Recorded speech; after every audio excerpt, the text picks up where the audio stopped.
நீங்கள்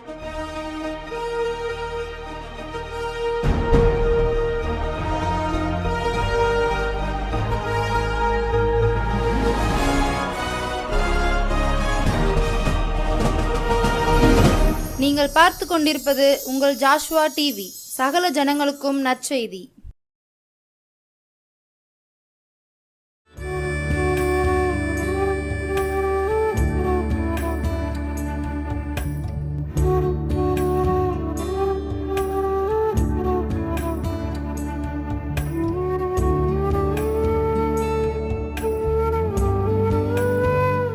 கர்த்தருடைய பரிசுத்த நாமத்திற்கு ஸ்தோத்திரம் உண்டாவதாக.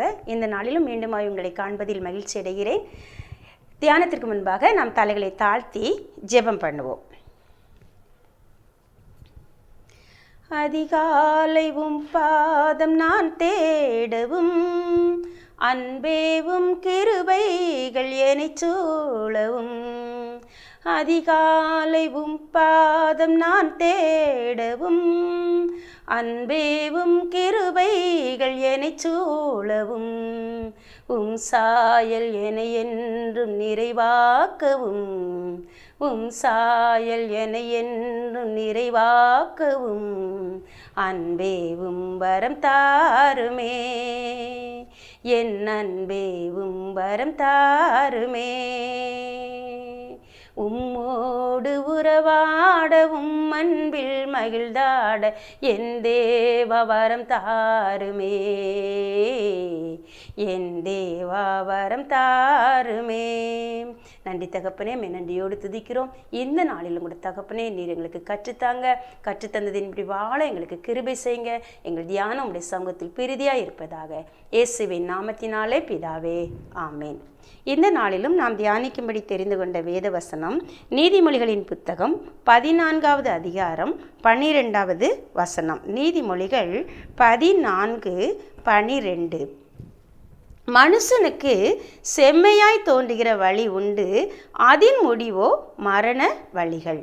மனுஷனுக்கு செம்மையாய் தோன்றுகிற வழிகள் உண்டு, அதின் முடிவோ மரண வழிகள் அப்படின்னு சொல்லி நீதிமொழிகள் 14:12 சொல்லுது.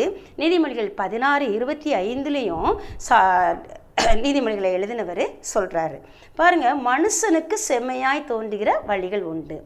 நம்முடைய வாழ்க்கையில் நம்ம நிறைய நேரங்களில் முக்கியமான தீர்மானங்கள் எடுக்கும்போது, முக்கியமான காரியங்களை முடிவு செய்யும்போது நம்முடைய மனதுக்கு எது சரியாக படுதோ அதை சில நேரங்களில் நம்ம செய்கிறவர்களாக காணப்படுதோம். அப்படி செய்து ஒருவேளை தேவ ஆலோசனையை கேளாமல், இல்லை தேவ மனிதர்களுடைய ஆலோசனையை அசட்டை பண்ணவர்களா, இல்லை தேவனுடைய சத்தத்துக்கு காத்திருக்க, தேவ சமூகத்துக்கு காத்திருக்க விருப்பம் இல்லாமல் உலகம் போகிற போக்கில் நாமளும் போக சில நேரம் என்ன செஞ்சோம், உலக ஞானத்தில் சுய புத்தியில் நம்ம முடிவெடுத்துருதோம். நீதிமொழிகள் 3வது அதிகாரம் 5ஆம் வசனம் சொல்லுது, உன் வழியை கர்த்தருக்கு ஒப்புவித்து பாருங்க, உன் சுய புத்தியின் மேல் சாயாமல் உன் முழு இருதயத்தோடும் கர்த்தரில் நம்பிக்கையாய் இருந்து உன் வழிகளில் எல்லாம் அவரை நினைத்துக்கொள், அப்பொழுது அவர் உன் பாதைகளை செவ்வைப்படுத்துவார் அப்படின்னு சொல்லி வேதவசனம் சொல்லுது. ஆனால் நிறைய நேரம் நம்ம இப்படி செயல்படாமல் நம்ம ஆண்டவர் மேலே நம்பிக்கையாக இருந்து அவர் நம்முடைய பாதையை செவ்வைப்படுத்தணுங்கிறத மறந்தவர்களாக நம்ம பார்வைக்கும் நம்மளுடைய அறிவுக்கும் எட்டினபடி, அதாவது செம்மையாக தான் அது தோணுது நமக்கு, இதுதான் சரி இப்படி அப்படின்னு நினச்சி நிறைய காரியங்களை உலகத்தார் ரொம்ப ஞானமாக சில காரியங்களை செய்கிறத நம்ம பார்க்கலாம். அவங்க ஞானத்தை பார்க்கும்போது, அவங்களுடைய அறிவை பார்க்கும்போது, ஒரு பிள்ளைகளை படிக்க வைக்கிறதா இருக்கட்டும், பிள்ளைங்களோட உயர் படிப்புக்கு அவங்க முயற்சி எடுக்கிறதா இருக்கட்டும், பிள்ளைகளுக்கு வரன் பார்க்குறதா இருக்கட்டும், பிள்ளைங்களோட எதிர்காலத்தை குறித்து திட்டமிடுகிறதா இருக்கட்டும், பார்த்தோன்னு சொன்னால் சில நேரம்லாம் நான் என்ன குறித்தோ என்னுடைய கணவரை குறித்தோ நான் நினைப்பேன், நம்மளாம் இவங்க முன்னால் எவ்வளவு குறைவுள்ளவர்களாக இருக்கோம். எந்த அதாவது உலக பிரகாரமான திட்டங்கள் சில மனிதர்களோடு கம்பேர் பண்ணும்போது நாங்கள் மிக மிக மிக பின்தங்கிய நிலையில தான் இருந்தோம் அப்படின்னு சொல்லி நான் இந்த இடத்துல சொல்ல முடியும். உலக பிரகாரமான ஞானத்தில், உலக பிரகாரமாக மனிதர்கள் தெரிந்தெடுக்கிற அந்த திட்டங்கள், அவங்களுடைய லக்குகள், அதெல்லாம் பார்க்கும்போது நாங்கள் குறைவுள்ளவர்கள் தான். இதை என்னோட பிள்ளைங்க புரிஞ்சுக்கிடுவாங்க. மற்றவங்களால் அதை புரிஞ்சிக்க முடியுதோ இல்லையோ, என் பிள்ளைகள் இருவருமே என்ன செஞ்சுக்கிடுவாங்க, புரிஞ்சுக்கொள்வாங்க. அந்த அளவுக்கு நாங்கள் குறைவுள்ளவங்களை நம்ம அந்த நீதிமொழிகள் 29 அந்த ஆகூர் சொல்வார், மனுஷரில் எல்லாம் நான் மூடன், மனுஷரின் புத்தியும் எனக்கு இல்லை அப்படின்னு சொல்லுவார். ஸோ மனுஷருக்குரிய புத்தி இல்லாமல் நிறைய நேரம் நம்ம இருக்கோம். ஆனால் வேதவசனம் என்ன சொல்லுது, மனுஷனுடைய பார்வைக்கு மனுஷனுக்கு செம்மையான தோன்றுகிற வழிகள் உண்டு. ஆனால் சில நேரங்களில், அதுக்காக எல்லா வழிகளும் எல்லா நேரமும் இல்லை, ஆனால் சில நேரத்தில் கர்த்தருடைய வழிகளை, கர்த்தரெடுத்த காரியத்தை ஒப்புவிக்காமல் நாம ஒன்றை தெரிந்து கொள்ளும்போது அது அவருடைய சமூகத்தை விட்டு நம்மளை பிரிக்கி, அது மாத்திரம் இல்லை, அப்படி பிரிந்து போனதுனால இழந்து போனவங்களை குறித்து நம்ம இந்த நாளில் தியானிக்க போகிறோம்.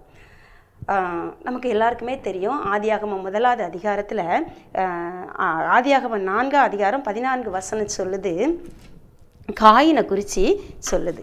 பாருங்க, அந்த காயின் ஆபேல் கர்த்தருக்கு பிரியமான பலியை செலுத்தினான் இருக்கு. ஆனால்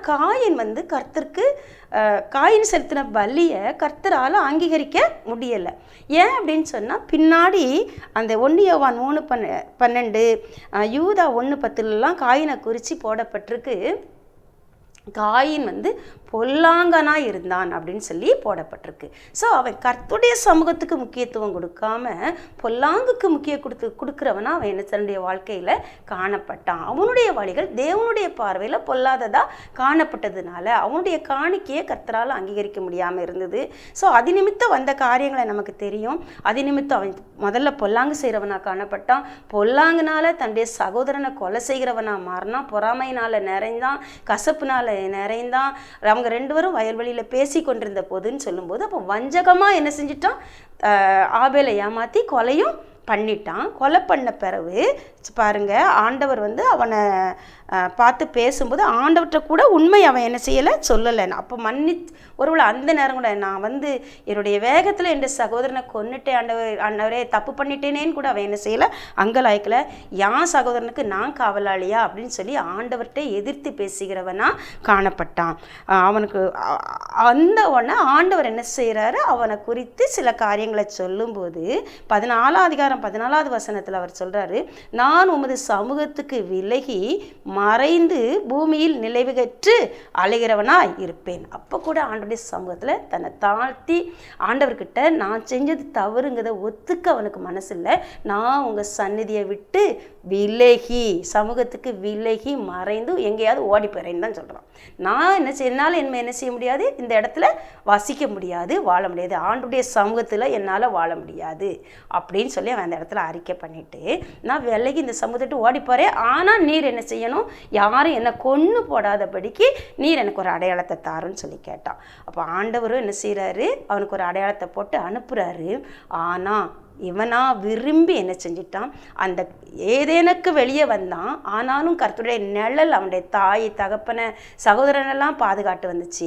ஆனால் அந்த நிழலும் எனக்கு வேண்டாம், நான் இந்த சமூகத்தை விட்டு விலகி மறைந்து பூமியில் நிலையேற்று அலைகிறவனாய் இருப்பேன்னு சொல்லி அவர் சொன்ன அந்த சாபத்தை ஏற்றுக்கொண்டு தன் மேலே ஏற்றுக்கொண்டு போகிறவனாக காணப்பட்டான். அப்படி காணப்பட்டதுனால காயின் அந்த தேவனுடைய ஆசீர்வாதத்தை இழந்து போனான் நம்ம பார்க்கோம். அதே போல் இன்னொரு பகுதியில் அதே ஆதியாகமத்தில் பார்த்தோன்னு சொன்னால் 13வது அதிகாரம் 11வது வசனத்தை வாசித்தோன்னா, அப்பொழுது லோத்து யோர்தானுக்கு அருகான சமபூமி முழுவதையும் தெரிந்து கொண்டு கிழக்கே பிரயாணப்பட்டு போனான். இப்படி அவர்கள் ஒருவரை ஒருவர் விட்டு பிரிந்தார்கள். நமக்கு எல்லாருக்குமே தெரியும், ஆபிரகாமையும் தெரியும், லோத்துவையும் தெரியும். அவங்களுக்கு ஆஸ்தி பெருகிச்சு. அப்போ ஒருமித்து குடியிருக்க கூடாமற் போயிற்றுன்னு சொல்லி வேதவசனம் சொல்லுது. அப்போ ஆபிரகாம் என்ன செய்கிறாரு, அப்போ லோத்துவை கூப்பிட்டு பேசுகிறாரு, நம்ம சகோதரர்கள் சந்தோஷமாக ஒருத்தர் நம்ம பிரிஞ்சு போவோம், அதனால் உனக்கு எந்த பகுதியில் சொத்து வேணும், எந்த சொத்து வேணும்னு சொல்லு, அந்த சொத்தை எந்த இடத்த நீ தெரிந்து கொள்கிறாயோ அதை நான் உனக்கு தரேன்னு சொல்லும்போது, இந்த லோத்து அந்த முடிவெடுக்கக்கூடிய காரியத்தை பெரியவங்களுக்கு அந்த தன்னை வளர்த்து ஆளாக்கி ஆசீர்வதித்த அந்த ஆபிரகாம்கிட்ட ஒப்பு கொடுக்காம தன் சுய புத்தியின்படி தன் கண்களுக்கு பிரியமானதை தெரிந்து கொண்டு போனான்னு சொல்லி பார்க்குறோம். 13 அதிகாரம் 10வது வசனத்தில் சொல்லப்பட்டிருக்கு, அப்பொழுது லோத்து தன் கண்களை ஏறெடுத்து பார்த்து யோர்தான் நதிக்கு அருகான சமபூமி முழுவதும் நீர்வளம் பொருந்தினதாக இருக்க கண்டான். கர்த்தர் சோதோமையும் கொமோராவையும் அழிக்கும் முன்னே சோவாருக்கு போகும் வழி மட்டும் அது கர்த்தருடைய தோட்டத்தை போலவும் எகிப்து தேசத்தை போலவும் இருந்தது. அந்த காலத்தில் எகிப்து தேசம் அவ்வளவு ஒரு ஆசீர்வாதம் மிக்க வளமான தேசமாக இருந்துச்சு. ஸோ அப்போ அந்த லோத்தோட கண்ணுக்கு அது எகிப்தை போலவும் ஏதேனை போலவும் இருந்ததுன்னு சொல்லி வேதவசனம் சொல்லுது. ஸோ அவன் தன் கண்ணுக்கு பிரியமானது அவன் என்ன செஞ்சான், தெரிந்து கொண்டு பிரிந்து போனான். ஒருவேளை பிரிந்து போய் என்ன பண்ணான்னு பார்த்தோன்னு சொன்னான். 14வது வசனம் 12வது வசனத்தில் பாருங்கள், ஆபிரகாம் கானான் தேசத்தில் குடியிருந்தான்.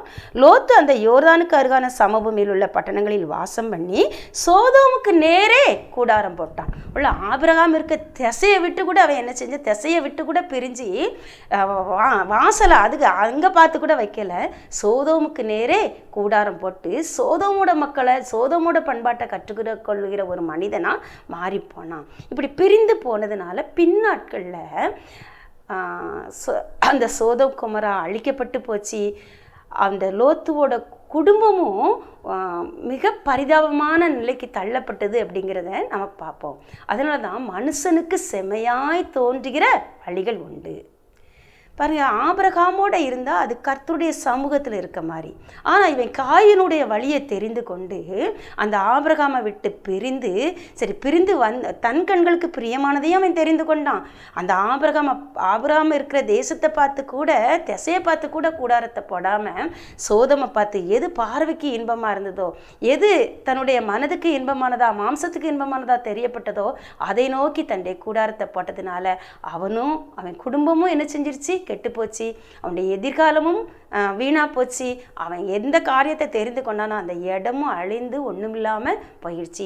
அதையெல்லாம் விட்டுட்டு அவன் இழந்துட்டு போகக்கூடிய நிலைமை வந்துச்சு. அதனால தான் மனுஷனுக்கு செம்மையாய் தோன்றுகிற வழிகள் உண்டு, அதன் முடிவோ மரண வழிகள் அப்படின்னு சொல்லி சொல்லப்பட்டிருக்கு. கடந்த நாட்களில் நாங்கள் இந்த காரியத்தை குறித்து சொல்லும்போது கூட, நாங்கள் இப்போ குடியிருக்கிற இந்த வீட்டில் ஆரம்ப நாட்களில் இருக்கும்போது எனக்குள்ள மாம்சத்தில் பெரிய போராட்டங்கள் வந்தது. இந்த இடத்த விட்டு கடந்து போயிடணும் அப்படின்லாம் சொல்லி பல விதமான எண்ணங்கள் எனக்குள்ளே அலமோதிச்சு. அப்போ நான் ஒரு தேவப்பிள்ளைகிட்ட போய் ஆலோசனை கேட்டப்ப, நீ இதை விட்டு போகக்கூடாதுமா, போனேன்னா இதையும் நீ இழந்து போயிடுவ அப்படின்னு சொன்ன அந்த ஆலோசனைக்கு கீழ்ப்படிஞ்சு, கர்த்தருடைய வார்த்தைக்கும் கீழ்ப்படிஞ்சு, ஆலோசனைக்கும் கீழ்ப்படிஞ்சு, ஏன்னா கர்த்தருடைய வார்த்தையும் அவரவர் தன் அத்திமரத்தின் கீழ் சுகமாய் குடியிருப்பான்னு ஆண்டு வார்த்தை தந்தார். அப்போ நான் வெளியில் போய் வேற ஒரு இடத்துல ஒரு வாடகைக்காவது குடியிருப்போம் அப்படின்னு சொல்லி குடும்ப பிரச்சனையின் காரணமாக நான் நினச்ச போது ஆண்டவர் இந்த வார்த்தையை தன் அத்திமரத்தின் கீழே சுகமாய் குடியிருப்பான்கிற வார்த்தையை ஆண்டவரும் தந்தார். அந்த தேவப்பிள்ளை எங்கள் குடும்பத்தில் மூத்தவங்க, அவங்களோட ஆலோசனையும் நான் கேட்டப்போ அவங்களும் சொன்ன ஆலோசனை அதையும் அல்லத்தட்ட மனதில்லாமல் கீழ்ப்படிஞ்சு பல காரியங்களை பொறுத்து கொண்டு சகித்து கொண்டு கீழ்ப்படிந்து இருந்ததுனால இந்த நாள் வரைக்கும் நாங்கள் இந்த வீட்டில் குடியிருக்கவும் இந்த வீட்டோட பரிபூர்ண ஆசீர்வாதங்களை பெற்றுக்கொள்ளவும் கர்த்தர் எனக்கும் என் பிள்ளைகளுக்கும் கிருபை பாராட்டினார். எதற்காக இதை சொல்கிறேன் அப்படின்னு சொன்னால், கர்த்தரையும் கனம் பண்ணணும். கர்த்தருடைய சமூகம் நமக்கு முக்கியம் தனிப்பட்ட விதத்தில். அது மாத்திரம் இல்லை, கர்த்தருடைய ஐக்கியம் நமக்கு முக்கியம். தேவ பிள்ளைகளோட ஆலோசனை முக்கியம். பெரியவங்களை நம்ம அவங்களுடைய வார்த்தையை கனப்படுத்தி கீழ்ப்படுத்த வேண்டியதும் அவசியம். அப்படி லோத்து இருந்ததுனால, லோத்து இல்லாததுனால லோத்து தன் வாழ்க்கையில் என்ன செஞ்சிட்டாரு, நிறைய காரியத்தை இழந்து போனார். ஆனால் இன்னும் பார்த்தோன்னு சொன்னால், யோனாவை குறித்து நமக்கு எல்லாருக்கும் தெரியும். யோனா தீர்க்கதரிசியோட ஆண்டவர் என்ன செய்வார் அப்படின்னா, ஆண்டவர் பேசுவார். யோனா தீர்க்கதரிசியை கூப்பிட்டு, நீ நினிவேக்கு போய் நினிவே மக்கள் மனம் திரும்பும்படி பிரசங்கம் பண்ணு அப்படின்னு சொல்லும்போது, இன்னும் 40 நாட்களில் நீங்கள் மனம் திரும்பாத பட்சத்தில் இன்னும் 40 நாட்களில் நினிவே கவிழ்க்கப்பட்டு போகும்னு சொல்லி நீ போய் பிரசங்கம் பண்ணணும் ஒரு கட்டளையை ஆண்டவர் யோனா தீர்க்கதரிசிக்கு கொடுப்பார். ஆனால் ஆண்டவரை குறித்து அறிந்திருந்த அந்த யோனா தீர்க்கதரிசி, இவர் இரக்கமுள்ளவர், இவர் மனதுருக்கமானவர், இவர் அழிக்க மாட்டார், அவங்க ஒரு சின்ன ஒப்புரவு ஆனால் கூட மறுபடியும் மனம் மாறி அவங்கள அழிக்காமல் விட்டுருவார், அப்போ நான் சொன்ன தீர்க்க தரிசனம் பொய்யா போயிடும் அப்படின்னு சொல்லி தன்னை குறித்து தன்னுடைய வார்த்தை செல்லாமல் போயிருமோ, நாம் வெட்கப்பட்டுருவோமோன்னு பயந்து கர்த்தருடைய சமூகத்தை விட்டு விலகி அவன் என்ன செஞ்சான். அந்த வசனம் அப்படியே தான் இருக்குது. யோனா தீர்க்கதரிசியோட புத்தகம் 1:3 இருக்குது. யோனா கர்த்தருடைய சமூகத்தை நின்று விலகி தர்சீசுக்கு போகும்படி கூலி கொடுத்து கப்பல் ஏறினான் அப்படின்னு சொல்லி வேதவசனம் சொல்லுது. பாருங்க, கர்த்தருடைய வார்த்தையை கேட்டு அந்த மகன் ஒரு தீர்க்கதரிசி, அந்த மகனோட வார்த்தையால் அந்த நினைவே பட்டணமே முழுவதும் ரட்சிக்கப்பட்டது, ஒரே நாளில் ரட்சிக்கப்பட்டது அப்படிங்கிறத நம்ம பின்னால் வாசிக்கிறோம். அவ்வளோ பெரிய தீர்க்கதரிசிக்குள்ள மாம்சம் எழும்பி தன்னை காத்துக்கொள்ள, தன்னோட பெயர்ப்புகளை காத்துக்கொள்ள, தான் வெட்கப்பட்டு பேரக்கூடாது அப்படிங்கிற ஒரு காரணத்துக்காக அந்த கர்த்தருடைய சமூகத்தை விட்டு விலகி தர்சீசுக்கு போவ கூலி கொடுத்து கப்பல் ஏறினார் அப்படின்னு சொல்லி இருக்கு. அப்படி ஏறி போனதுனால யோனாவோட வாழ்க்கையில் எதிர்கொண்ட காரியங்கள் எல்லாம் நமக்கு தெரியும். யோனாவோட வாழ்க்கையில் அவர் ஏறி கப்பலில் போகும்போது அவர் நிமித்தம் அந்த கப்பலுக்கே மோசம் நேரிடுச்சு.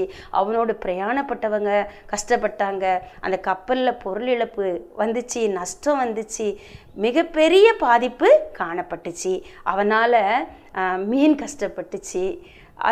அப்படி பல காரியங்கள் என்ன செய்து அந்த சமுத்திரமே மும்முரமாய் கொந்தளித்தது அப்படின்னு சொல்லுது. அந்த யோனாவோட வாழ்க்கையில் கொந்தளிப்புக்கு மேலே கொந்தளிப்புகளை அவன் எதிர்கொள்ள வேண்டியது இருந்துச்சு. நாமும் கூட இந்த நாட்களில் யோசித்து பார்ப்போம். ஒருவேளை என்னுடைய வாழ்க்கையில் எப்படி காயினை போல நிலையற்ற அலைகிறவனாக காணப்படுதுன்னா, இல்லை லோத்துவை போல என்னுடைய குடும்பத்தில் ஒரு மாறுபாடான காரியங்கள் சிதறடிக்கப்பட்டு போய் காணப்படுதா, இல்லை யோனாவை போல கொந்தளிப்புக்கு மேலே கொந்தளிப்பை என்னுடைய வாழ்க்கையில், என்னுடைய குடும்பத்தில், என்னுடைய தொழிலில் நான் எதிர்கொள்கிறேனா அப்படின்லாம் நம்ம என்ன செய்வோம், யோசித்து பார்ப்போம். ஏன்னா யோசித்து பார்த்து கர்த்தருடைய சமூகத்துக்கு நம்ம திரும்ப தீவிரிப்போம். இந்த நாளில் அந்த வார்த்தை, அதனால தான் இந்த வார்த்தை இன்னைக்கு கடந்து வருது. ஒருவேளை வாக்குத்தத்தமான வசனங்களை எடுத்து பேசலாம். ஆனால் ஆண்டவர் ஒரு தீர்க்கதரிசிகளை, ஒரு தேவ பிள்ளைகளை கட்டவும் நாட்டவும் பிடுங்கவும் அழிக்கவும் என்ன செஞ்சிருக்காரு, ஏற்படுத்தியிருக்கிறாரு. கட்ட மாத்திரம் இல்லை, நாட்டை மாத்திரம் இல்லை, எது தேவையில்லையோ அதை பிடுங்கவும் அவர் என்ன செய்கிறாரு, அவங்களுக்கு அதிகாரம் கொடுத்துருக்கிறாரு. அவங்க வார்த்தையின்படி அவர் கட்டவும் செய்வார், தேவையில்லாததை பிடுங்கவும் செய்வார். தேவையில்லாததை அழித்து தேவையில்லானதை நாட்டக்கூடிய கிருபையும் ஆண்டவர் தெய்வ பிள்ளைகளுடைய வாயில் வச்சிருக்கிறாரு.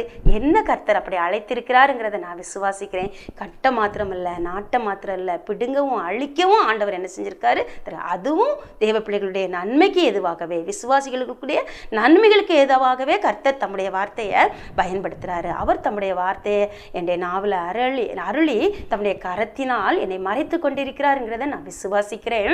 இந்த நாட்கள் பாருங்க, அந்த யோனா தீர்க்கதரிசி திரும்ப மீன் கொண்டாந்து கரையில் கக்குன பிறகு அவர் மீனோட வயிற்றில் வச்சே ஆண்டவர்கிட்ட போராடி மன்னிப்பு கேட்டு மனம் திரும்பி என்ன பண்ணார், எழும்பி திரும்ப நினைவைக்கு போனார். நினைவையில் போய் கர்த்தருடைய வார்த்தையின்படியே கர்த்தருடைய வார்த்தையை பிரசங்கித்தார்.